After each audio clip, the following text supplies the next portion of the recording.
Hey gang, Joyce with Skipping Calves Farms here. I hope you've had a great day. It's a lovely late afternoon here. I do apologize, I'm a bit under the weather, so there is a reason for me sounding froggy.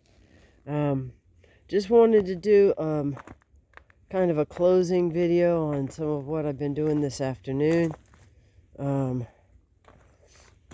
We've had weather in the 60s, and so I put these two olives, I've swapped them out and had them soaking in the water, so there's water coming up from the bottom. We're supposed to get down into the 30s tonight, so I'm going to be putting them, I'm not going to be putting them back into the greenhouse. I'm going to be putting them back into the semi. And look at that sun, just barely going down, just above the horizon. What I spent most of the afternoon doing is picking up walnuts. But I also went back and dug up my sweet potato patch. Let me walk you back there. So the sweet potatoes I decided to put back here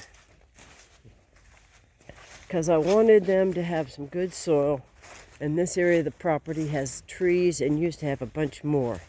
So there's more organics in the soil back here than most of the rest of the place.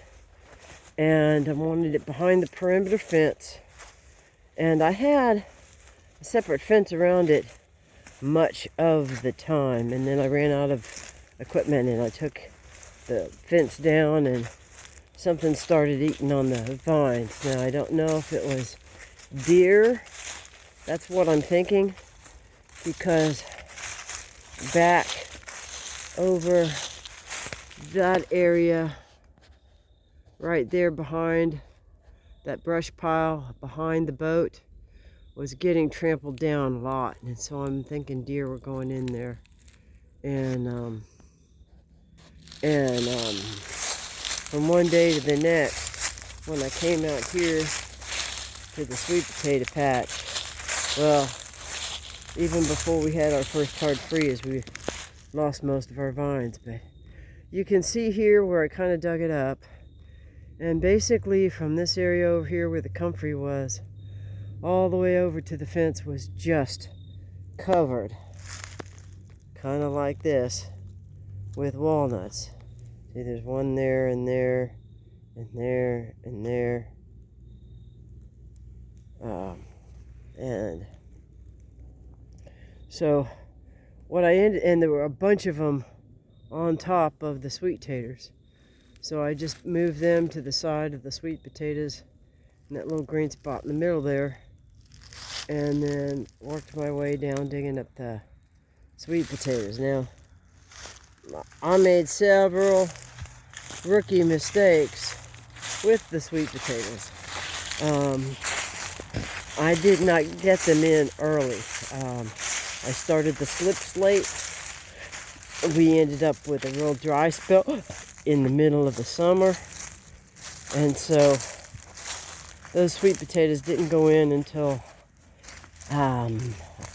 6 or 8 weeks after they were supposed to be in the ground. So we've already had a hard frost, and those vines had already frozen back and were pretty much dead.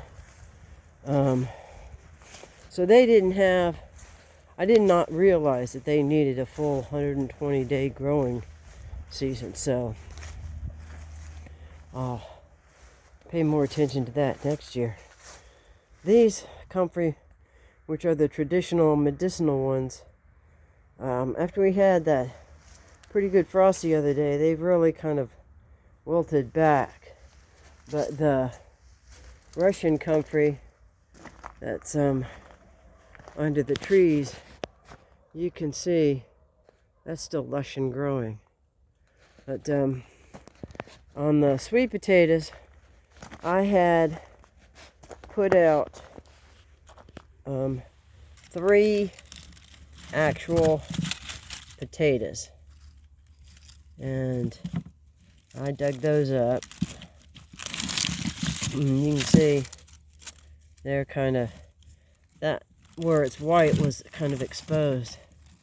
And you can see where they were starting to kind of rot. But there were sweet potatoes.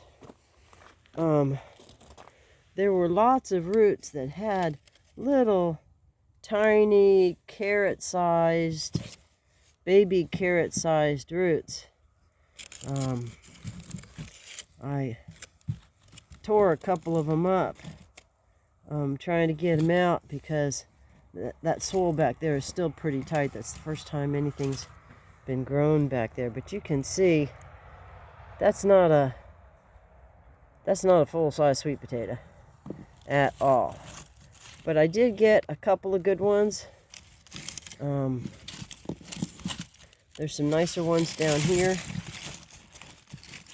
I can dig them out here. That's a nice sweet potato.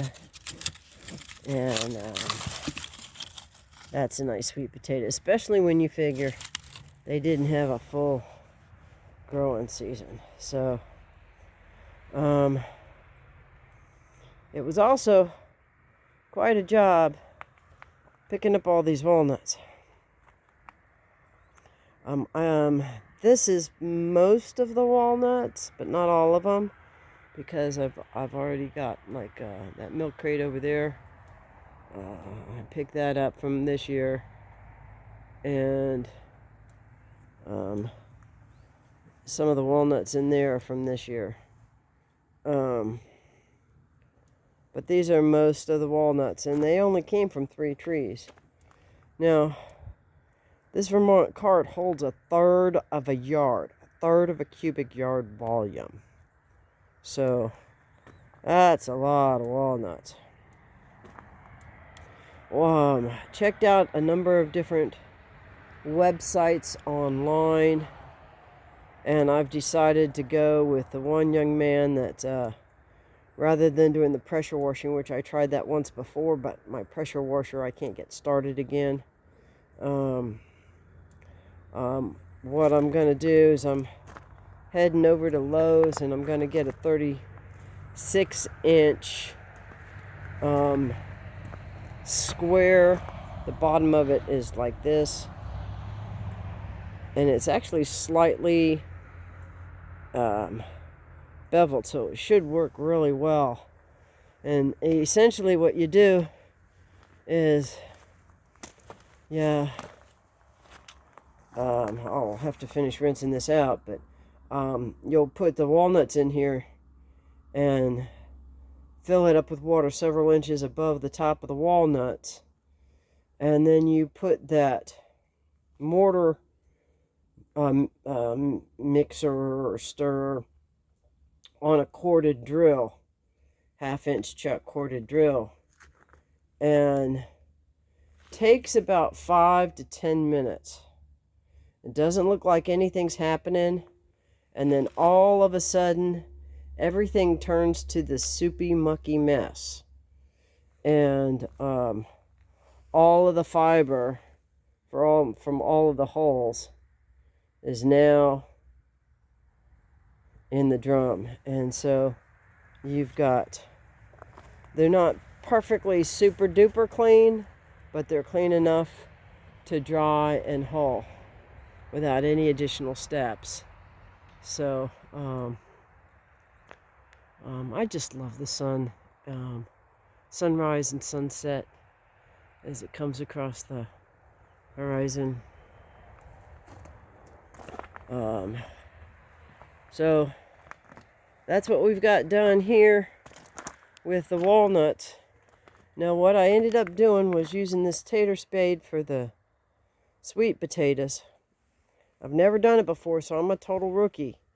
So I probably made a bunch of mistakes, but because I didn't mound them up or anything. But I did notice on my sweet potatoes, the roots that had a little bit of red color to them were the ones that had the tubers on them. So I was able to kind of use that as a guide. I also had these leaf scoops that I had gotten at Rural King. And boy, does that make picking up the walnut's a whole lot easier. I use the rake to kind of pile them up together. Also just kind of kicked them all up into a pile and then just grabbed with the leaf scoops, 8 or 10 or 12 at a time. And I ordered one of those walnut roller picker-upper things. But with the government shutdown, I wasn't able to order it when I wanted to. So I just was able to order that here after the shutdown ended. And so I had to get those walnuts up off the ground because they were starting to turn. And that was my chore for the day.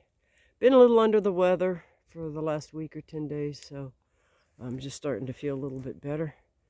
But that was kind of my main chore, other than just some personal stuff for the day. Just kind of everyday life on the property. So with that, gang, I will wish you blessings for the day, and whatever you do, keep chasing your dream.